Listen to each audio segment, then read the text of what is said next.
Good evening বন্ধুরা, Rumpa's healthy food চ্যানেলে সব দিনের মতো আজও সবাইকে স্বাগত।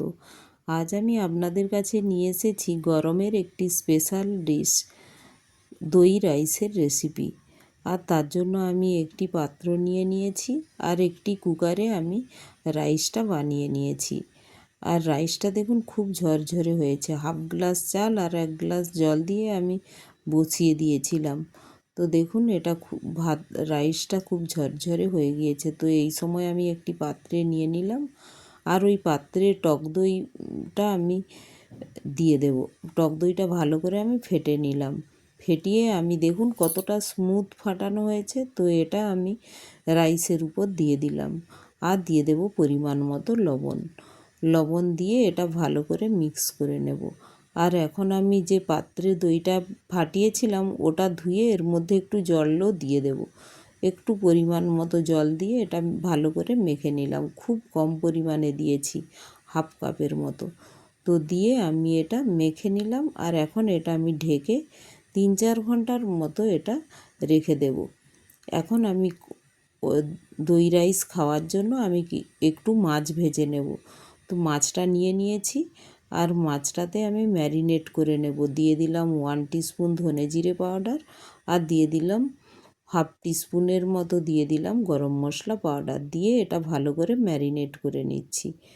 আর এটা ভালো করে হাতের সাহায্যেই মেখে নিয়ে এটা কড়াইয়ের মধ্যে আমি এক এক করে ভেজে নেব।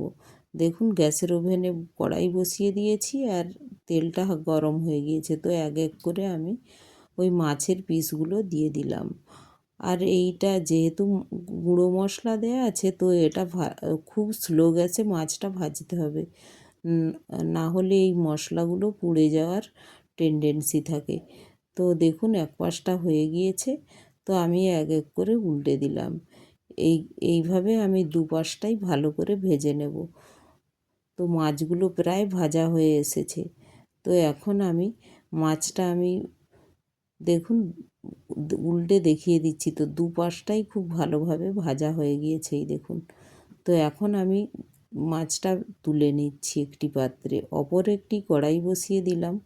ওই দই রাইসে দেওয়ার জন্য একটু ফোড়ন লাগবে, তো তার জন্য কড়াই বসিয়ে দিলাম। দিয়ে দিলাম সাদা তেল, তার উপর দিয়ে দিলাম কালো সর্ষে আর দিয়ে দেব কারি পাতা।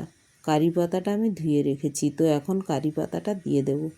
কারি পাতা উপর থেকে দিয়ে দেব কুচিয়ে রাখা কাঁচা লঙ্কা। তো এর ফ্লেভারটা খুব ভালো আসে। এখন এটা রাইসটার উপর আমি দিয়ে দেব। যে দই দিয়ে মেখে রেখেছিলাম ওটা আমি দিয়ে দিলাম ওর উপরে, এই ফোড়নটা। আর উপর থেকে আমি দিয়ে দেব ধনেপাতা কুচি। দেখুন কতটা সুন্দর লাগছে আর ফ্লেভারটা এত সুন্দর এসেছে। তো আপনারা বানাবেন অবশ্যই একবার এভাবে। দেখুন উপর থেকে দিয়ে দিলাম ধনেপাতা কুচি। এখন দিয়ে সবগুলো আমি ভালো করে এই রাইসের সাথে আমি মিশিয়ে নেব। দই রাইসের সাথে আমি মিশিয়ে নেব। আপনারা আরেকটু নরমও রাখতে পারেন। তো আমি মাখা মাখা করেছি।